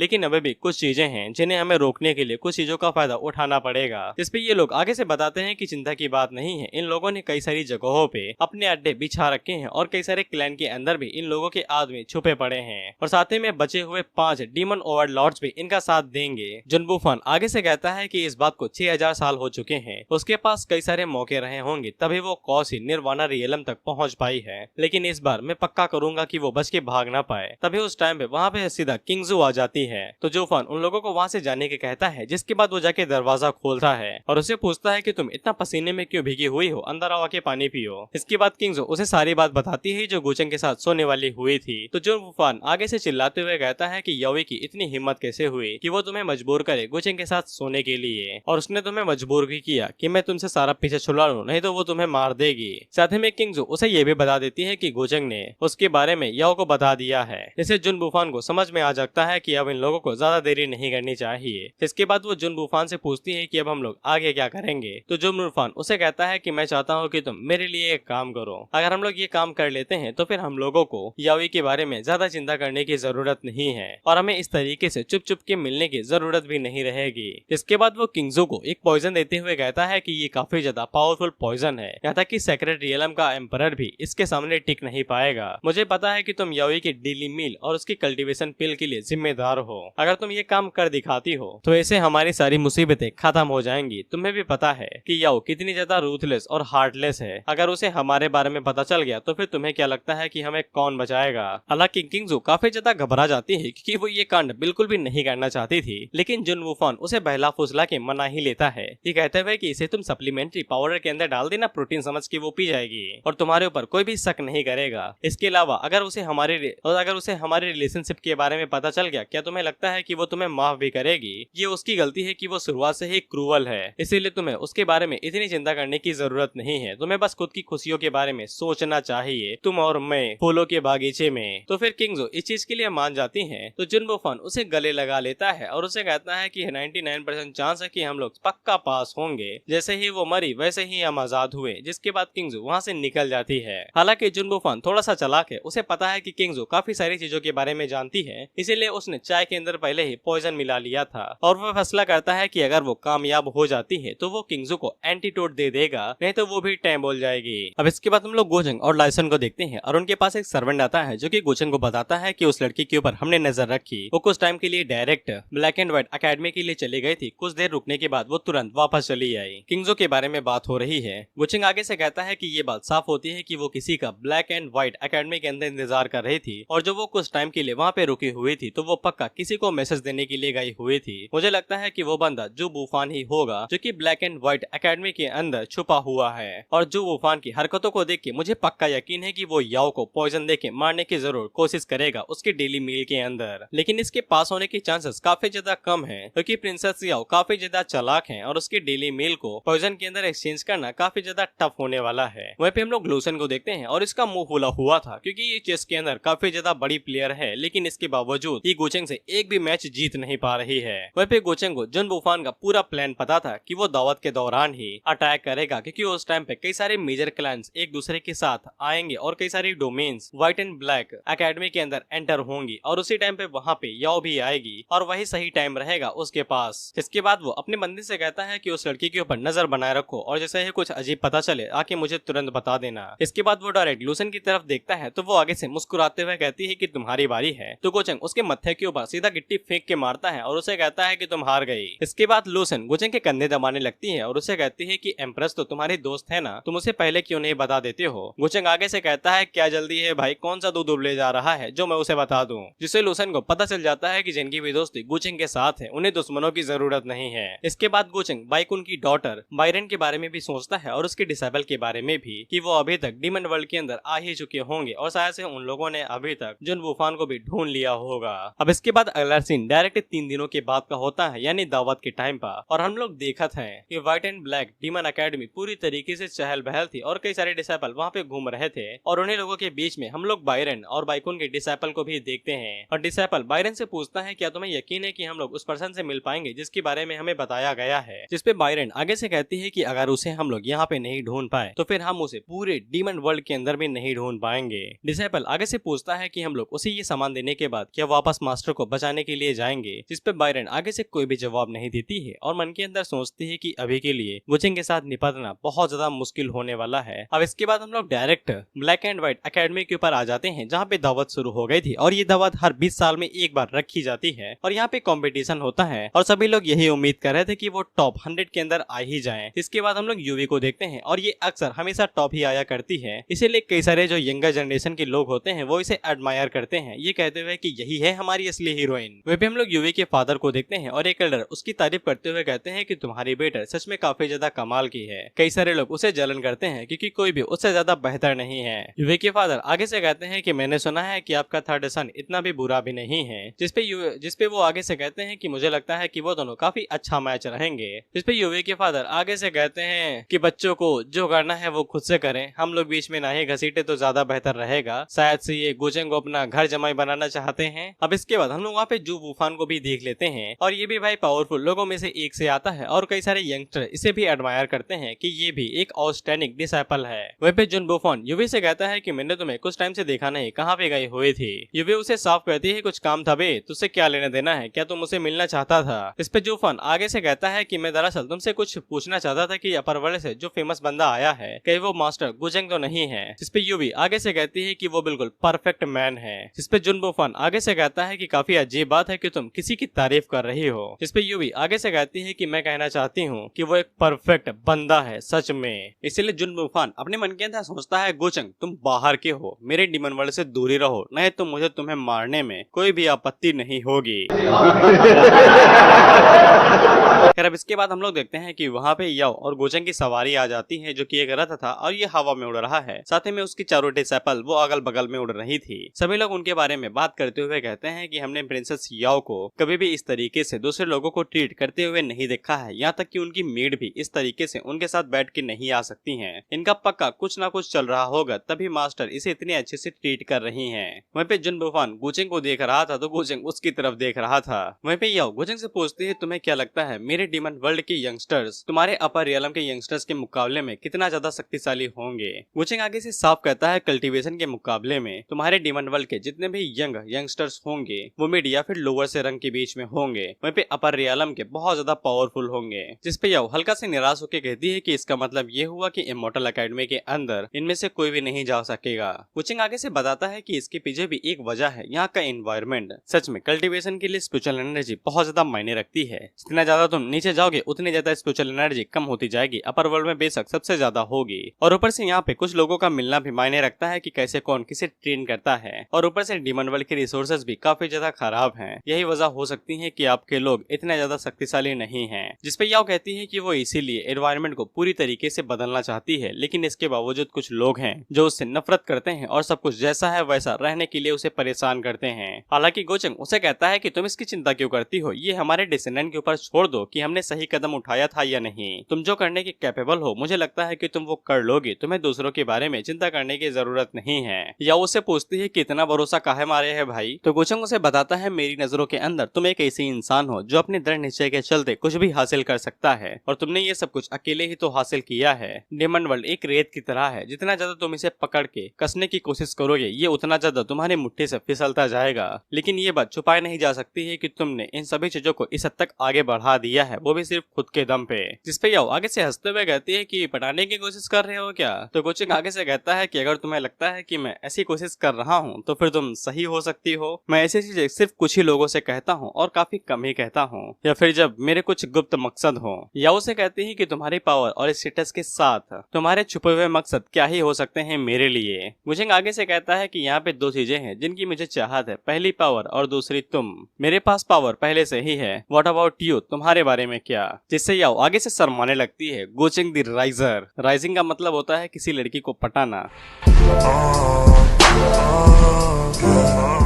इसके बाद याओ पीछे मुड़ के अपनी सर्वेंट से कहती है जाओ और जाके दावत की तैयारियां शुरू कर दो। वहीं पे उसकी सर्वेंट को भी ऐसा लगता है कि याओ आगे से हल्का फुल्का शर्मा रही है। खैर अब इसके बाद हमें बताया जाता है कि दावत को शुरू कर दिया गया है, और बताया जाता है कि जो भी 100 लोग सबसे पहले माउंटेन की टॉप पे पहुंचेंगे उन लोगों को स्पेशल रिवॉर्ड दिया जाएगा। उन लोगों को किसी भी कीमत पे टावर के टॉप तक पहुंचना है, फिर उन्हें चाहे मरना पड़े या फिर जीना पड़े। जिसपे वो सभी लोग भागते हुए चले जाते हैं, लेकिन जैसे ही वो अपना कदम सीढ़ियों के ऊपर रखते हैं तो फिर उनके ऊपर इतना ज्यादा प्रेशर पड़ता है कि बेचारे वो नीचे ही गिर जाते हैं और मुश्किल से ही चढ़ पा रहे थे। वहीं पे कुछ लोगों के पसीने छूट जा रहे थे, तो जुन बुफान काफी आसानी के साथ आराम से चढ़ते हुए जा रहा था। अब इसके बाद हम लोग याओ और गोचंग को देखते हैं जो कि ऊपर पहुंच चुके थे। वहीं पे गोचंग याओ से इस सेक्रेट माउंटेन के बारे में पूछता है कि क्या इसे डीमन वर्ल्ड के जीनियस को टेस्ट करने के लिए बनाया गया है। याओ आगे से बताती है कि सही पकड़े हो, इस पूरे सीढ़ियों के ऊपर एक पावरफुल अरे फॉर्मेशन बिछा रखी है, जो भी उसके ऊपर चढ़ने की कोशिश करते हैं उनके ऊपर बहुत ज्यादा प्रेशर डाला जाता है। इसीलिए जितने भी जीनियस हैं उन सभी को आपस में लड़ाई करनी पड़ेगी जो स्पॉट्स उन्हें रखे गए हैं उसके अंदर एंटर होने के लिए।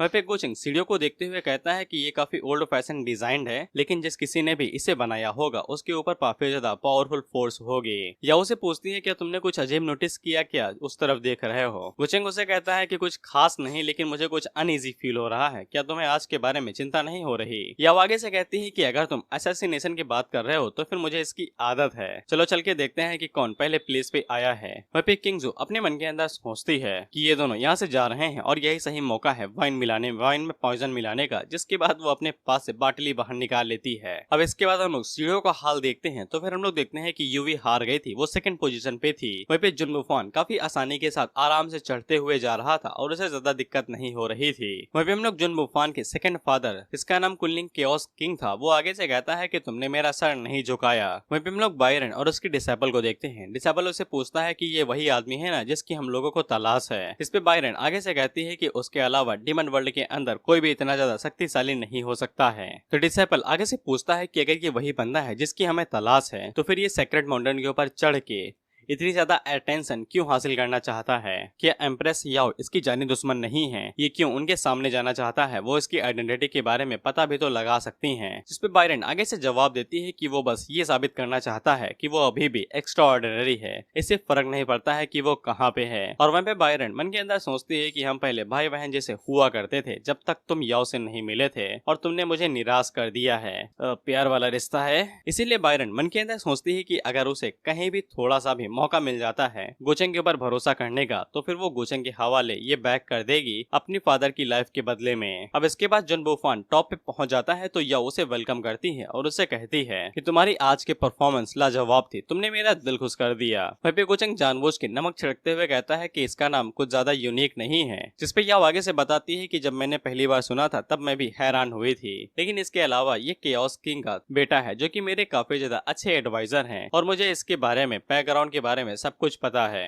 वहीं पे गुचेंग उसकी लक वैल्यू देखते हुए कहता है कि हाँ ये काफी ज्यादा टैलेंटेड है जो कि अभी तक दिखाई नहीं जा रही थी। अब इसके बाद जुन बुफान उन लोगों को ग्रीटिंग्स देता है और मन के अंदर सोचता है याओ यू बिच, तुम गुचेंग के साथ इतनी हंसी खुशी से बातें कर रही हो, तुम्हें पता भी है कि मैंने दूसरे साइड पे क्या क्या झेला है। खैर अब इसके बाद गुचेंग आगे बढ़ता है और उसे बधाई देता है, लेकिन जानबूझ के उसका नाम जुन बुफान ले लेता है जो कि इसके पास्ट लाइफ का असली नाम था। इसे कुछ सेकंड के लिए इसकी आंखें बाहर आ जाती हैं, लेकिन बाद में गुचेंग कहता है कि मैंने गलत नाम ले लिया, माफ कर दो भाई, नामों के बीच में कंफ्यूजन रहता है। इस पे जुन बुफान भी आगे से कुछ भी नहीं कहता है और वहाँ से चुपचाप चला जाता है। या वहाँ पे आती है और गुचेंग से कहती है कि तुमने इसे डरा दिया ना, जाओ और जाके अपनी सीट ले लो, ये ऐसा ही है। जाते समय जुन बुफान किंगजो से टेलीपैथी के जरिए पूछता है कि सब कुछ ठीक जा रहा है ना, जिसपे किंगजो आगे से बताती है कि सब कुछ ठीक ठाक जा रहा है और याओ को अभी तक कुछ भी नहीं पता चला है। अब इसके बाद हम लोग देखते हैं कि वहाँ पे बाकी जितने भी जीनियस थे जो कि सीढ़ियां चढ़ रहे थे, एक एक करके वो सभी लोग भी ऊपर आने लगते हैं। वहीं पे गुचेंग जब साइड में देखता है तो फिर उसे दिखाई देता है कि जुन बुफान और किंगजो के बीच में फूलों की अदला बदली हो रही है और गुचेंग को तो पता ही है कि फूल कितने ज्यादा पसंद है, मधुमक्खी है ये, और उसे समझ में आ जाता है कि कुछ तो चालें चली जा रही हैं। अब इसके बाद हम लोग देखते हैं कि वहाँ पे सभी लोग आ चुके थे जितने भी जीनियस ऊपर चढ़ रहे थे और यह उन लोगों को कंग्रेचुलेशन कहती है और उनसे कहती है कि ये दावत उन्हीं लोगों के लिए रखी गई है जो लोग यहाँ पे बैठे हुए हैं वो डीमन वर्ल्ड का फ्यूचर हैं और वो उम्मीद करती है कि वो लोग डीमन वर्ल्ड की फ्यूचर के लिए आगे जाके कंट्रीब्यूट करेंगे। जिसके बाद उन सभी 100 जीनियस के लिए वहाँ पे एक पावरफुल वाइन और एक फ्रूट मंगाया जाता है। वो सभी लोग आगे से याओ के लिए तारीफ करने लगते हैं। वहीं पे कुछ लोग जो वाइन को पीते हैं तो वाइन काफी ज्यादा पुरानी थी और ऊपर से इन लोगों के लिए बुद्धि दाव फ्रूट भी लाया गया था जो कि बहुत ज्यादा रेयर होता है, बेसिकली पैसे देने पड़ते हैं इसके लिए। इसीलिए ये सभी लोग काफी ज्यादा खुश होते हैं कि इन्हें इनकी मेहनत का फल मिल रहा है जो इन लोगों ने सीढ़ियां चढ़ी थी। वहीं पे गुचेंग भी याओ की तारीफ करता है, उसे ये कहते हुए कि तुमने काफी ज्यादा पैसे खर्चा किए हैं इस दावत के लिए, साला ये फ्रूट ही इतना ज्यादा रेयर है कि मेरी भी जेम ढीली हो जाए। जिसपे याओ उसे कहती है कि हमारी डीमन इमोर्टल वाइन ट्राई कीजिए, इसे बनने में 8 मिलियन साल लगते हैं, वो भी आइस लोटस से बनाई जाती है और मैंने ये पर्सनली तुम्हारे लिए बनाई है।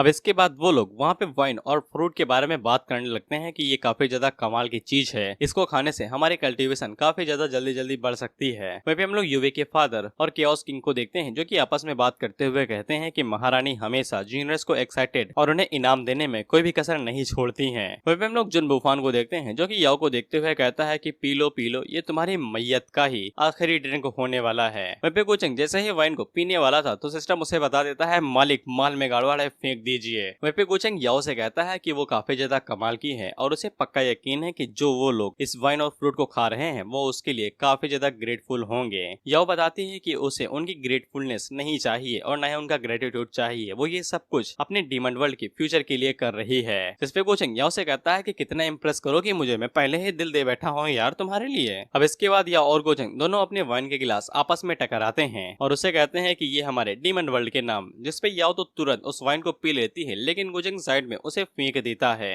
इसके बाद याओ गुचेंग से पूछती है कि वाइन कैसी है तो गुचेंग आगे से बताता है एकदम मस्त। वहीं पे किंगजो आगे से माफी मांगती है ये कहते हुए कि योर मैजेस्टी मुझे ब्लेम मत करिएगा जो आगे होने वाला है। अब इसके बाद गुचेंग याओ का चेहरा देखता है तो वो हल्का सा लाल हो गया था, इसीलिए वो याओ से कहता है कि आपकी कैपेसिटी कम है क्या। जिसपे याओ आगे से कहती है मजाक कर रहे हो क्या भाई, एक नंबर की बेवड़ी हूँ, 2-3 बोतल गटक जाती हूँ। लेकिन अचानक से याओ को झटका लगता है जिसके बाद उसकी आंखें धुंधली होने लगती हैं और उसे कुछ भी दिखाई नहीं देता है साफ साफ। गुचेंग उसे कहता है सही से बैठ जाओ, क्या तुम्हारी तबीयत ठीक नहीं है। और अब जाके याओ को पता चल जाता है कि वाइन के अंदर कुछ भी गड़बड़ नहीं थी लेकिन फिर भी उसे पॉइजन दे दिया गया है। गुचेंग याओ की चिंता दिखाती है तो वो सबसे पहले गुचेंग के ऊपर ही शक करती है कहीं इसने तो ये सब कुछ नहीं किया, लेकिन उसे समझ में आ जाता है कि गुचेंग की पावर के हिसाब से ये वही चाले नहीं चलेगा। और जिसके बाद उसे जुन बुफान के ऊपर शक होने लगता है और उसे यह भी यकीन था कि वाइन के अंदर कोई भी गड़बड़ नहीं थी क्योंकि वाइन स्पेशली उसके हाथों से ही बनाई जाती है। और उसे समझ में आ जाता है कि किसी ने वाइन के अंदर पॉइजन को मिला दिया है। गुचेंग उसे पूछता है तबीयत ठीक है क्या तुम्हारी, लेकिन याओ आगे से कहती है कि वो बिल्कुल ठीक है। इस पे गुचेंग उसे कहता है जहर दिया गया है, चुपचाप लेट जाओ। लेकिन याओ आगे से कहती है कि उसे पता है कि उसे पॉइजन दिया गया है लेकिन वो अभी के लिए बिल्कुल भी नीचे नीचे नहीं गिर सकती है। लेकिन ये कहते कहते ही वो गोचेंग का हाथ साइड में करती है, लेकिन उसके कंधे के ऊपर गिर जाती है। गोचेंग उसे ताना मारते हुए कहता है कि मेरे हाथ का सहारा नहीं लोगी, लेकिन मेरे कंधे के ऊपर जरूर सहारा लोगी। इस पे यह उसे कहती है बस करो भाई, अभी तो लाइनें मार रहे थे, अब क्या हुआ, क्या 2 मिनट के लिए कंधा भी नहीं दे सकते।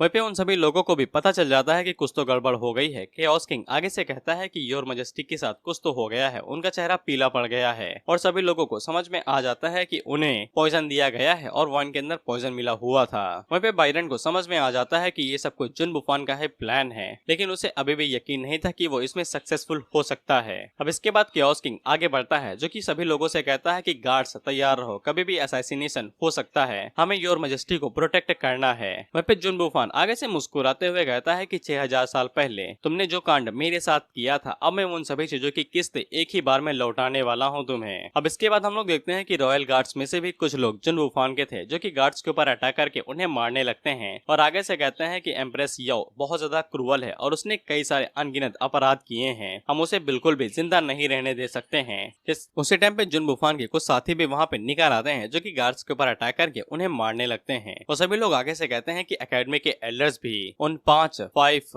डीमन ओवरलॉर्ड्स में से एक हैं। अब इसके बाद वहाँ पे तगड़ा अटैक होने लगता है और कुछ लोग प्रिंसेस याओ के ऊपर अटैक करने के लिए नीचे आ रहे थे, तो जो भी सौजीनियस थे वो आगे आके खड़े हो जाते हैं ताकि वो याओ को बचा सके। यूवी वहाँ से जाते हुए जुन बुफान से कहती है कि मैं योर मैजेस्टी की जिम्मेदारी तुम्हारे ऊपर छोड़ रही हूँ और वहाँ पे जाके मदद कर रही हूँ। जुन बुफान उसे कहता है कि अगर तुम चीजें हैंडल ना कर सको तो सिर्फ खुद को प्रोटेक्ट करना। अब इसके बाद हम लोग केओस किंग को देखते हैं, जो कि अपनी स्पिरिचुअल बॉडी के अंदर आ चुके थे और वो उन सभी गार्ड्स को मारते पीटते उन सभी लोगों को हरा रहे थे कि उसी टाइम पे एक एल्डर उसके ऊपर अटैक करते हुए कहता है कि तुम्हारा अपोनेंट मैं हूँ। इसके बाद वो अपनी दोनों गदा से डायरेक्ट केओस किंग के सीने के ऊपर अटैक करता है, जिससे वो उड़ते हुए दूर जाके गिरते हैं। सभी लोग कहते हैं कि केओस किंग भी आगे से हार गए, जबकि वो तो सुप्रीम रियलम पे थे, अब हम लोग आगे क्या करेंगे। वहीं पे गोचेंग आगे से मस्त फ्रूट खाते हुए कहता है मुझे लगता है कि अब आप खतरे में हैं, आपके कुछ एक्सपर्ट आपको बचाने के हालातों में नहीं हैं और अभी तक तो कोई रियल बंदा सामने भी नहीं आया है आपके ऊपर अटैक करने के लिए। जिसपे याओ गोचेंग से कहती है कि वो आज केयरलेस थी और वो गोचेंग से पूछ ही लेती है क्या तुम्हें आज के असैसिनेशंस के बारे में पता था कि मेरे ऊपर अटैक होने वाला है, इसीलिए तुम इतना ज्यादा सरप्राइज नहीं हो, कहीं ये तुम्हारा ही अल्टरनेटिव मोटिव तो नहीं है कि मेरे लिए तुम ये सब कांड कर रहे हो। गोचेंग आगे से कहता है बिल्कुल नहीं भाई, मैं तो इन्हें जानता भी नहीं हूँ और रही बात दूसरे प्लान्स की, तो फिर अभी आप खतरे में हैं, क्या ये परफेक्ट टाइम नहीं है मेरे लिए एक हीरो बन के ब्यूटी को बचाने का।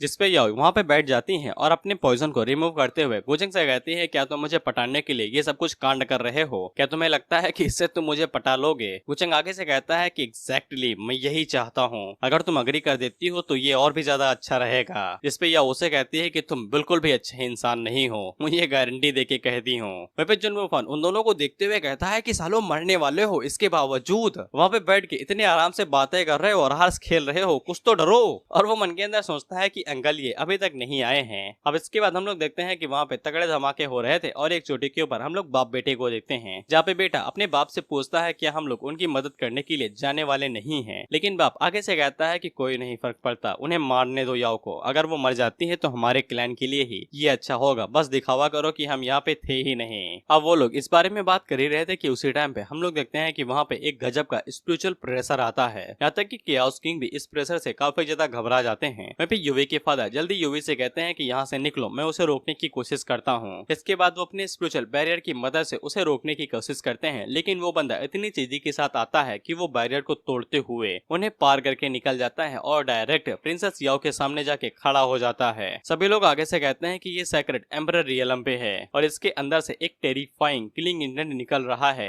वहीं पे गोचेंग आगे से कहता है कि मेन कोर्स आ गया, मेन कोर्स आ गया भाई। वहीं पे याओ को ऑरा की मदद से पता चल जाता है कि ये बंदा कौन है। वहीं पे जुन बुफान खुश हो जाता है कि उसके अंकल आखिरकार आ ही गए हैं। वहीं पे हम लोग देखते हैं कि नाइट डीमन, इसका नाम नाइट डीमन ही है, वो आगे से निकलते हुए कहता है कि याओ ने कई सारे बुरे काम किए हैं और आज वो उसे हेवन की बिहाफ पे पनिश करने के लिए आया है। हम देखते हैं कि नाइट डीमन के पास निर्वाणा वेपन भी था, जो कि सोलर हेवनली सॉर्ड है। नाइट डीमन उन लोगों से कहता है कि वो सिर्फ एक को मारने के लिए आया है, बाकियों को नहीं। यह आगे से कहती है कि ये नाइट डीमन है, सोलर डीमन ओवरलॉर्ड का एक जनरल। मैंने कई सारे लोगों को इसके पीछे भेजा था, लेकिन इसके बावजूद इसके बारे में कोई भी पता नहीं था। मुझे लगा कि ये मर गया है, लेकिन सोचा भी नहीं था कि ये ऐसे एंट्री मारेगा। गोचेंग आगे से कहता है कि इतने सालों के बावजूद साले की लॉयल्टी तो कुत्ते से भी ज्यादा है। वहीं पे याओ को ऐसा लगता है कि नाइट डीमन ही इन सभी चीजों के पीछे है, क्योंकि अभी तक जुन बुफान सामने नहीं आया था। वहीं पे वो अपने मन के अंदर सोचती है कि नाइट डीमन के पास सोलर सोलार हेवनली सॉर्ड है, और अगर वो अपनी करंट स्टेट के अंदर होती तो शायद से वो एक वेपन को समन कर पाती, लेकिन अभी के लिए ये सब कुछ नामुमकिन है। हम देखते हैं कि कई सारी डिसाइपल्स जो कि याओ की सर्वेंट थी वो सभी सामने आ जाती हैं याओ को बचाने के लिए। याओ उनसे कहती है कि चले जाओ, नाइट डिमन का टारगेट मैं हूँ, तुम सभी लोग बेफालतू में ही उसके हाथों से मारी जाओगे।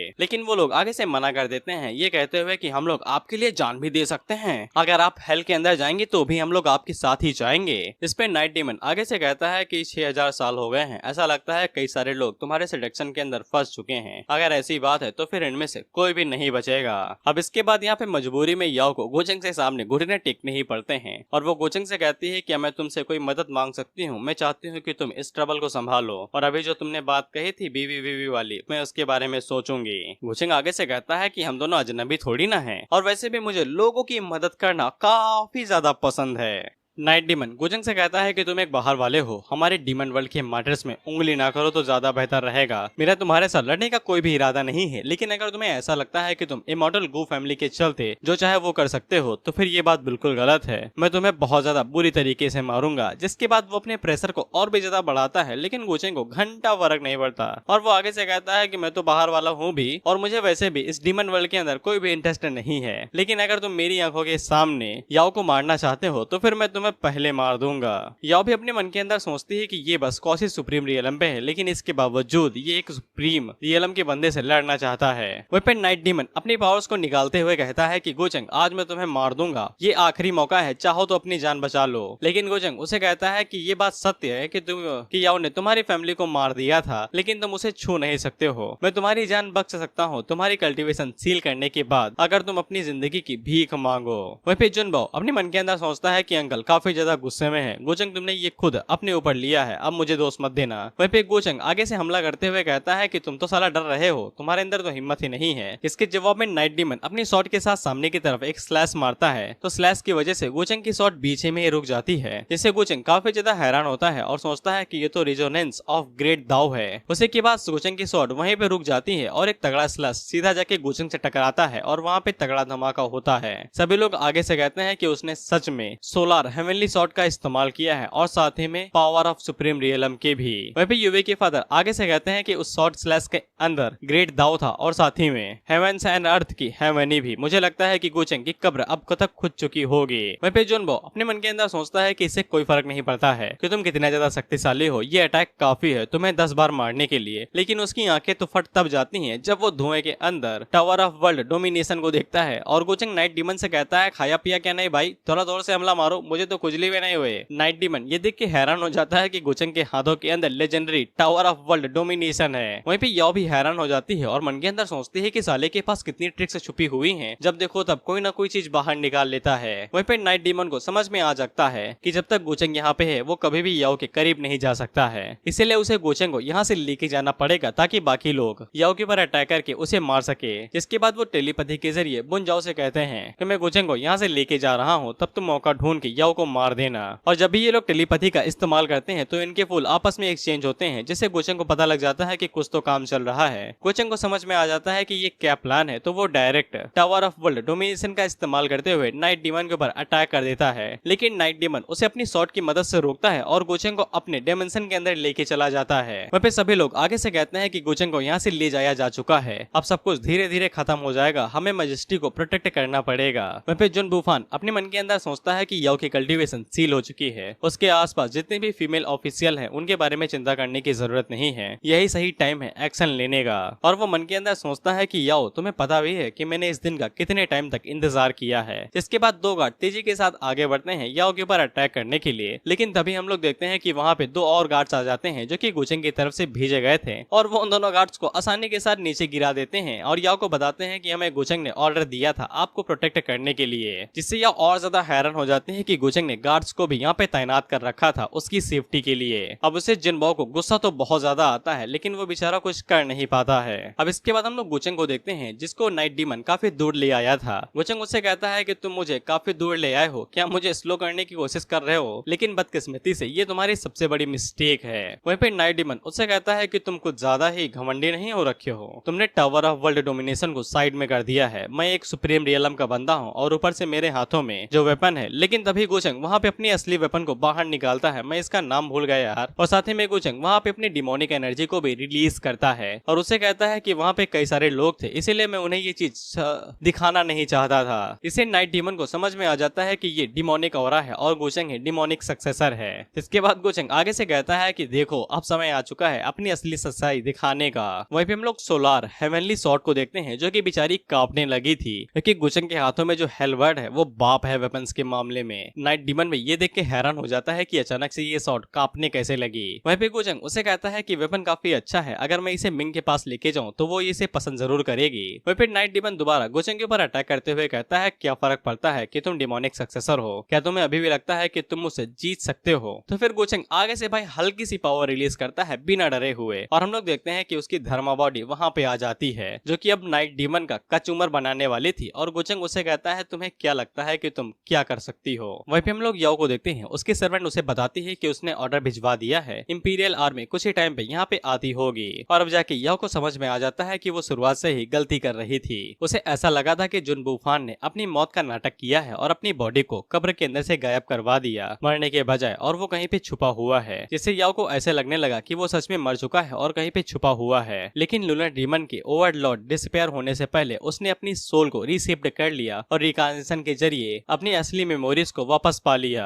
और इसी वजह से वो अभी तक जुन बुफान को ढूंढ नहीं पाई थी और वो बस यही सोचते हैं कि जुन बुफान अभी तक सामने क्यों नहीं आया, वो कहाँ पे छुपा हुआ है। वहीं पे हम लोग असली वाले जुन बुफान को देखते हैं जो कि एल्डर्स के ऊपर अटैक कर रहा था। एल्डर उसे पूछता है कि हम लोग क्या करेंगे, तो वो उसे कहता है कि अभी के अभी यहाँ से निपट जाओ, अंकल ये अभी तक नहीं आए हैं, इंपीरियल आर्मी आने वाली है और हम लोग बिल्कुल भी टाइम वेस्ट नहीं कर सकते हैं। तो फिर वो लोग तुरंत वहाँ से निकल जाते हैं। यूवी अपने फादर से कहती है कि वो लोग वापस चले गए हैं, तो यूवी के फादर आगे से कहते हैं कि ये गोचंग की मेहरबानी है जो हम लोग जिंदा बच सके। वहीं पे जुन बुफान किंगजो से माफी मांगता है क्योंकि अब किंगजो के बुरी तरीके से लगने वाले थे। यूवी वहाँ पे आती है और याओ को बताती है कि असैसिनेशंस चले जा चुके हैं। वहीं पे एक मेड आगे से कहती है कि अगर मास्टर की कल्टीवेशन सील ना हुई होती तो फिर इतनी सारी चीजें ना हुई होती और अगर गोचंग यहाँ पे ना होता तो फिर परिणाम और भी ज्यादा खतरनाक हो सकते थे। इसके बाद वो लोग इस बारे में बात करने लगते हैं कि किसने याओ को पॉइजन दिया होगा। वहीं पे हम लोग याओ को देखते हैं जो सीधा किंगजो की तरफ ही देखे जा रही थी। वहीं पे किंगजो की डर के मारे हालत खराब थी, लेकिन वो अभी भी जुन बुफान को धोखा देने से मना कर रही थी। अब इसके बाद वो सभी लोग वहाँ पे चर्चा करने लगते हैं कि जितने भी असैसिन भाग चुके हैं और जितने भी पकड़े गए थे उन्होंने तो सुसाइड कर लिया है या फिर वो जिंदा ही नहीं बचे हैं। अब उसी टाइम पे वहाँ पे स्पेस ब्रेक होता है और उसके अंदर से गोचंग बाहर निकलता है। सभी लोगों को यकीन हो जाता है कि गोचंग ने नाइट डीमन को हरा ही दिया होगा, लेकिन कैसे, वो तो सुप्रीम रियलम पे था। गोचंग वहाँ पे आता है और नटंगी करते हुए बताता है कि नाइट डीमन काफी ज्यादा शक्तिशाली था और वो उसके सामने और वो उसके खिलाफ स्वॉर्ड लेके बिल्कुल ऐसे खड़ा था जैसे टाइगर पंखों के साथ हो। गोचंग ने उसके साथ कई सारे राउंड फाइट की, लेकिन वो अचानक से भाग निकला। गोचंग को इस तरफ की चिंता हो रही थी तो वो यहाँ पे भागते हुए चला आया और उसे जाने दिया। याओ गोचंग को शुक्रिया कहती है उसकी मदद करने के लिए, तो गोचंग आगे से कहता है कोई बात नहीं है भाई, हम दोनों तो दोस्त हैं ना। वहीं पे याओ मन के अंदर सोचती है साले की ना तो सांस फूल रही है और ना ही इसके ऊपर बाटल का कोई भी निशान है, एक खरोच तक नहीं है इसके ऊपर। आखिर किस तरीके की बाटल तुमने की है? अगर सच में नाइट डीमन वहाँ से भाग निकला है तो फिर गोचंग यहाँ पे आके इतनी बड़ी बड़ी हाँकता नहीं, आखिर इसने नाइट डीमन को मारा कैसे? हालांकि गोचंग फैमिली का बैकग्राउंड हमसे ज्यादा शक्तिशाली है, लेकिन इसके बावजूद है तो ये साला सिर्फ कॉशिश सुप्रीम रियलम पे ही ना, नाइट डीमन से इसकी कल्टीवेशन तो कम ही है। वहीं पे सभी लोग गोचंग के लिए चेयर करने लगते हैं तो गोचंग हमें बताता है नाइट डीमन और जुन बुफान वो सभी प्यादे हैं, वो तो 6 डीमन ओवरलॉर्ड्स के राज को जानने के लिए इच्छुक है जो अचानक से गायब हो चुका था। हालांकि नाइट डीमन ने मरने से पहले गोचंग को बताया था कि वो अपर रियलम में जाने की प्लानिंग कर रहा था। वहीं पे जुन बुफान जाते हुए बन के अंदर सोचता है कि उसके अंकल मारे जा चुके हैं और सोलार हेवनली सॉर्ड भी उन्हीं के हाथों में थी, इसलिए अब वो यहाँ पे छुप के सिर्फ अगली प्लानिंग के बारे में ही सोच सकता है और अपॉर्चुनिटी मिलने पे ही हमला करेगा।